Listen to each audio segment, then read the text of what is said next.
Steve Bellow stood quietly at his drafting table, reviewing plans for one of his current projects. Things had been hectic lately, especially with this project. For some reason, there always seemed to be small glitches, like the one he was dealing with today, or the one that caused him to miss the party the other night. Fortunately, Steve was experienced and skilled in his work, always finding a solution to any crisis that arose.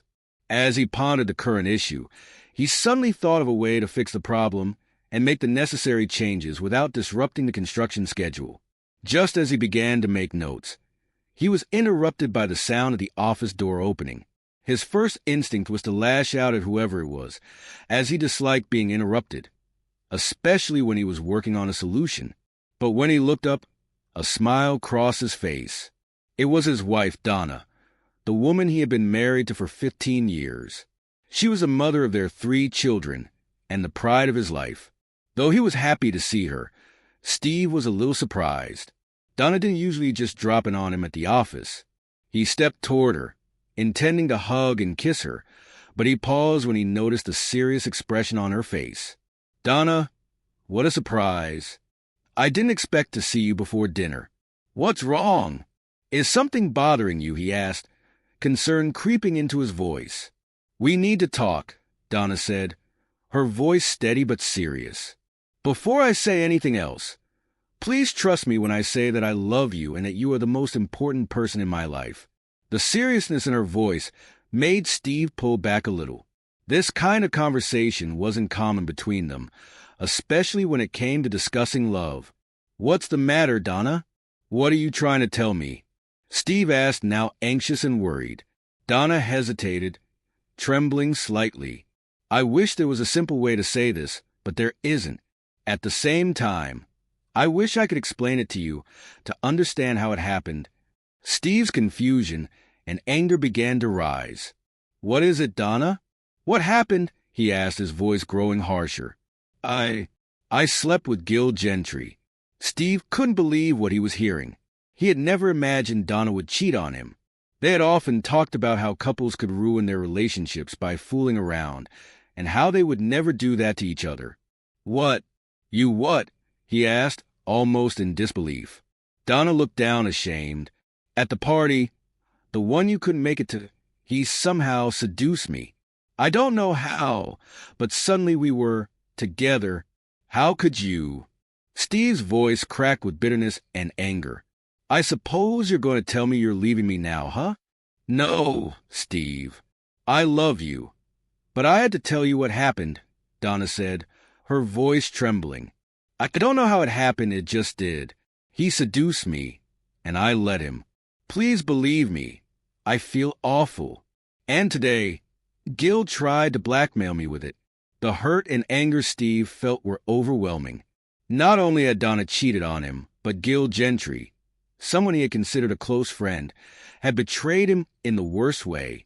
As much as he wanted to focus all his anger on Donna, Steve knew he couldn't let Gil get away with what he'd done. After all, he had evidence of the hidden camera, and if he didn't act quickly, Gil would get away unpunished. Steve couldn't let that happen. "I went outside and asked Arlene to see if her brother was available, as it was urgent. She quickly made arrangements to connect him with me. I returned to my desk, preparing to take the call, and as Donna passed by, I didn't acknowledge her. "Mike, we have a situation here that needs immediate attention," I said as soon as he answered. "It seems that Gil Gentry has been seducing women in his office and blackmailing them with hidden camera photos to provide sex for himself and anyone else he wants. I know this because one of the victims was my so-called loving wife. He tried to blackmail her, and I have the pictures. If we don't act fast, he'll tear out the camera and destroy all the evidence." I could see Donna cringe at the mention of her name, but frankly, I didn't care about her feelings anymore after what she'd done. I continued to pass on more information, including the identity of another victim, Sue Dalgreen. Sue and her husband had been friends of Mike's, and he was just as shocked as everyone else when they divorced and her husband moved away. Mike asked me to meet him at the courthouse in 10 minutes with the photos, after which he would get a search warrant and tear the office apart. I could hear the tension in his voice as he apologized for any possible embarrassment, but he said the photos would help convince the judge to issue the warrant. I got up to head to the station, but as I walked past Donna, I suddenly realized she was still sitting there, tears streaming down her face. "I'm sorry. I didn't mean to," she began, but I cut her off. "Yeah, of course you didn't mean to, but you did it," I replied, my voice cold. "Go home. Maybe we can talk when I get there." With those words, I walked out the door without looking back at her, telling Darlene I was out for the day and to only call me in case of an emergency. Before I started my car, I couldn't resist looking at the pictures. The pictures of the woman I thought I knew betraying me. I had thought I knew her, but clearly I didn't. 1,000 thoughts raced through my mind as I drove to meet Mike. What should I do? Kill Gil, or what? Why would he do this? We were best friends. Best friends don't do that to each other, do they? Is my marriage over? Why did I wish it wasn't? What had I done to make Donna do this to me, to us?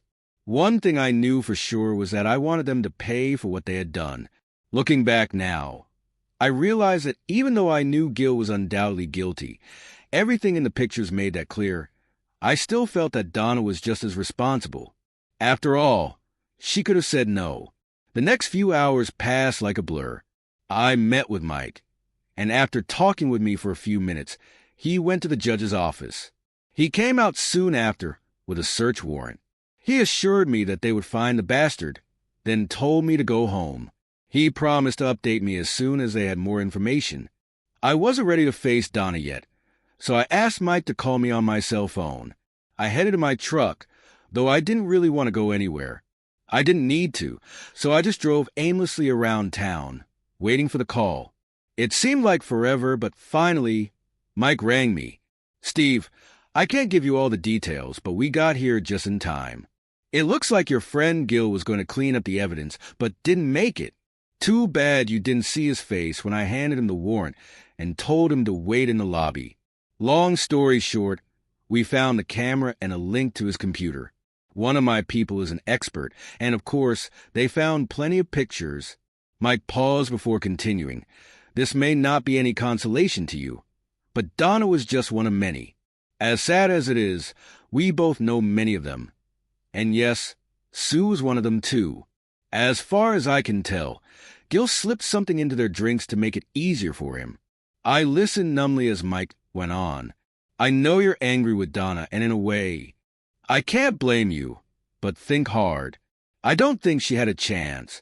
Mike told me more details, but they didn't quite register until he mentioned that Gil had been arrested for sexual assault and extortion. "With any luck, he'll be gone for a few years," Mike added. That news should have been satisfying, but it only deepened the pain I was feeling over Donna's betrayal. It might not have been intentional on her part, but she could have stopped him, could have fought him. But she didn't. I still didn't know what I should do, but I knew I needed to confront her. To put it mildly, it didn't go well. On the plus side, Donna had arranged for the kids to spend the night with friends, so we didn't have to worry about them walking in or overhearing our fight. But that was the only positive. I didn't know what I expected to hear, or what I even wanted to hear, but whatever it was, it didn't come through.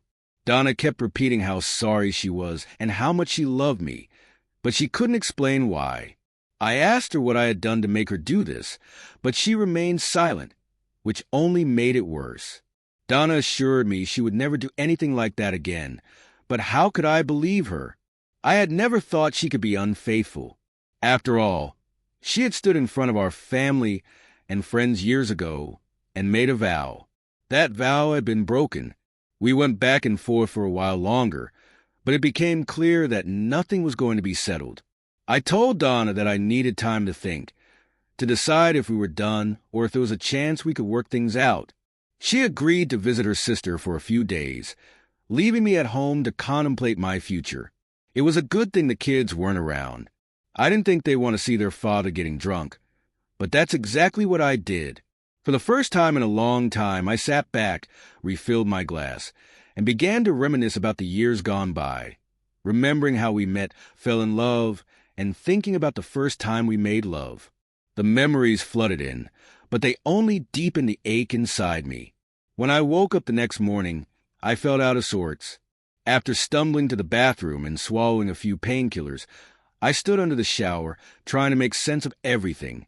I wanted to look back into the past and see what we had, but all I could see were the shattered pieces of what had once been, torn apart by Donna's actions.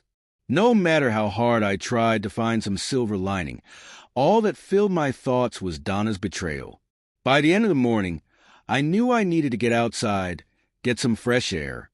I changed into my gym clothes and headed to the park, hoping a jog would help clear my mind. It was about half an hour into my run when I bumped into another jogger. I didn't pay much attention, automatically moving to the other side of the path to go around her. But just as I passed, lost in my thoughts, I heard her call my name. "Steve, please stop. I need to talk to you." Surprised, I stopped and turned around. It was Nancy, Gil Gentry's wife. My first instinct was to ignore her and rush away, but one look at her face made me hesitate.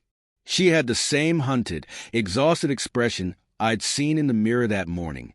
Instinctively, I realized that as much as I wanted to berate her for what her husband had done to me, she was a victim too. I turned off the path and waited for Nancy to catch up with me, unsure of what to say. Fortunately, she spoke first. "Steve, please believe me when I say I didn't know what he was doing. I can't believe he did this to Donna and to the others," I said, my voice trembling as I spoke. A tear escaped from the corner of Nancy's eye and rolled down her cheek. Nancy told me about the shock she felt when she got the call that Gil had been arrested, and the police were coming to their house with a search warrant. She explained that when they left, they took the computer and a stack of disks, leaving the computer room in complete disarray. As other joggers passed by, casting odd glances at the two of us, I realized we needed to move somewhere else to continue the conversation. To my surprise, Nancy suggested we go to her house. I agreed, though a little sullenly. After all, who goes home after everything that's happened? I followed her, thinking about how different things had been in the past. Visits had always been filled with Donna by my side, with friends gathered in joyful company.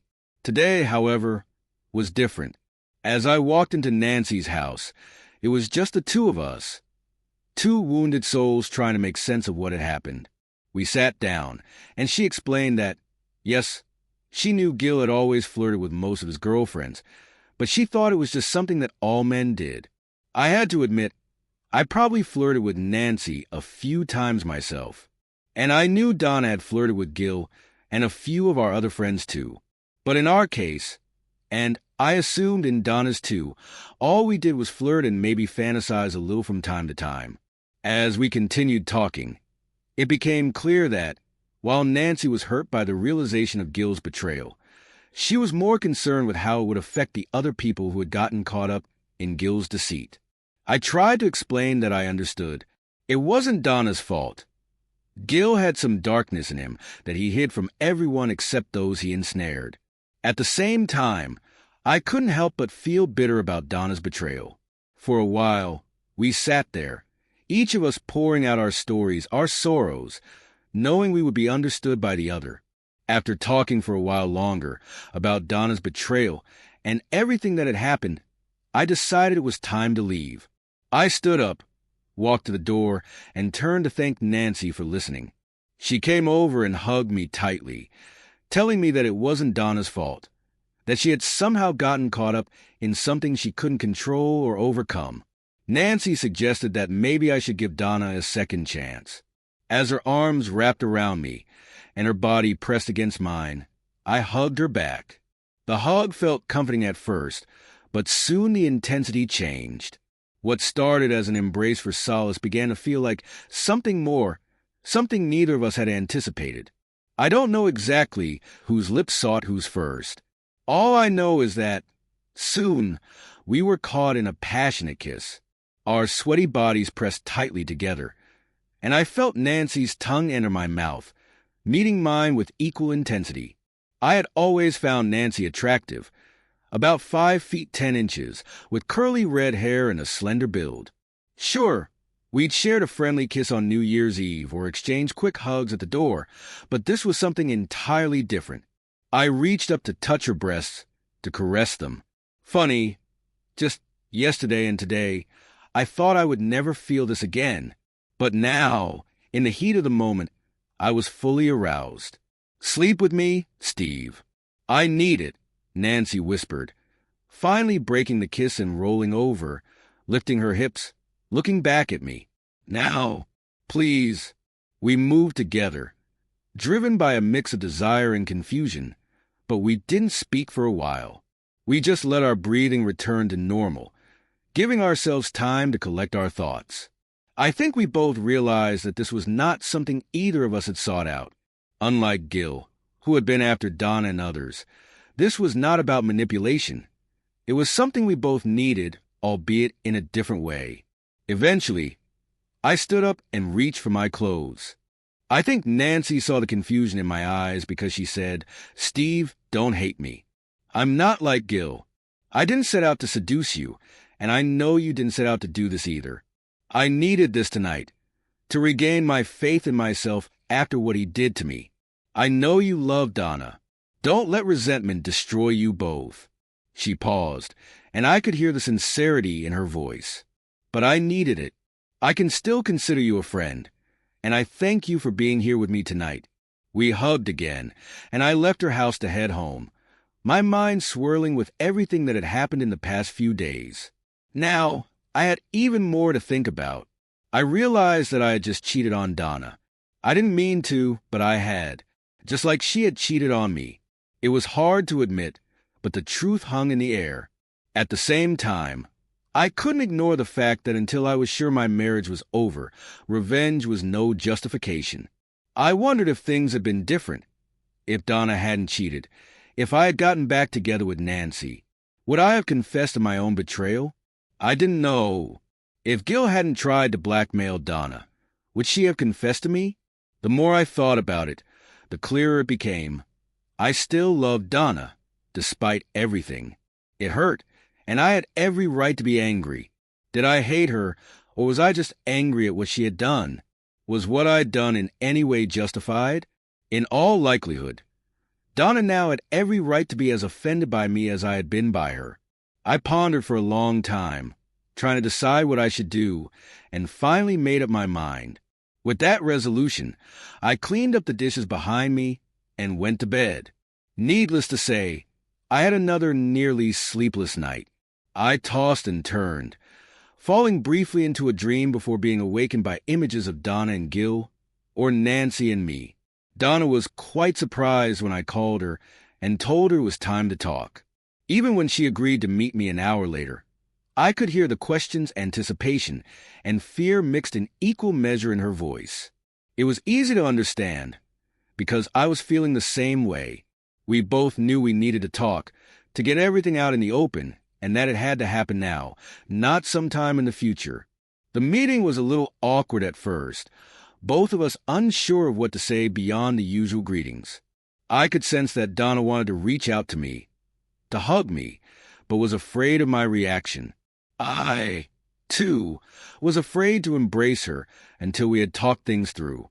Finally, Donna spoke, trying to apologize for her actions, but also making it clear that she couldn't understand how she had gotten to the point of cheating on me.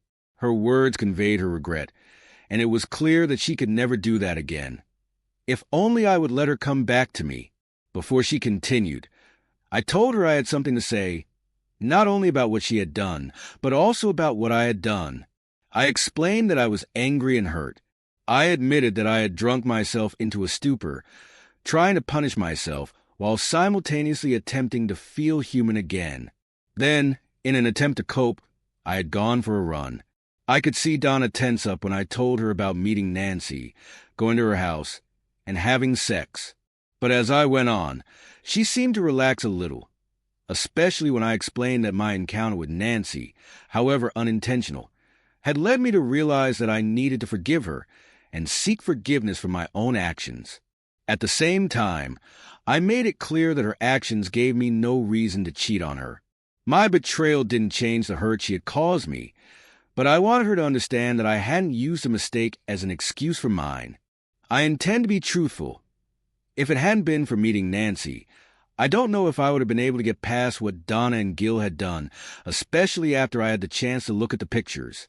The reality is that when I returned home after seeing Nancy, I realized that sometimes things happen unintentionally.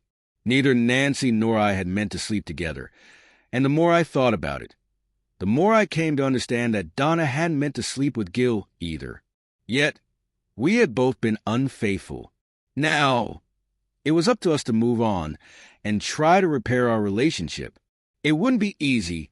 We would both have to face the issue of trust, and Donna would have to testify in court, revealing our lives and her mistake to the world. But we agreed that we had too much in common to give it up. We needed to rebuild. Epilogue. From that day forward, we moved ahead with a common purpose, and love kept us moving forward. I know there were moments when we both thought about the other being with someone else, and obviously, it bothered us. We forgave, but we couldn't forget. One huge hurdle was Gil's decision to plead guilty. Perhaps it was in the face of overwhelming testimony from Donna and others who had been drawn into his scheme. Although we had prepared for a trial, his guilty plea lifted a huge weight off Donna's shoulders and, yes, brought a sense of relief to me as well. We still had our own issues to deal with, but at least we wouldn't have to share some of them with the entire community.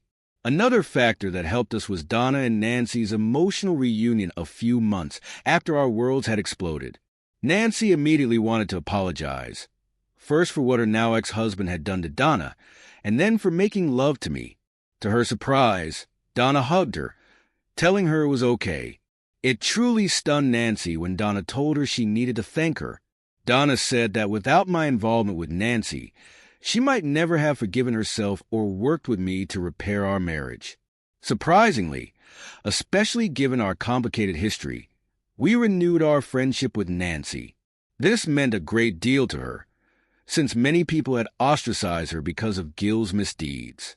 Gradually, we began to spend more time together, and one evening, she invited us to lounge in her hot tub. But that's another story.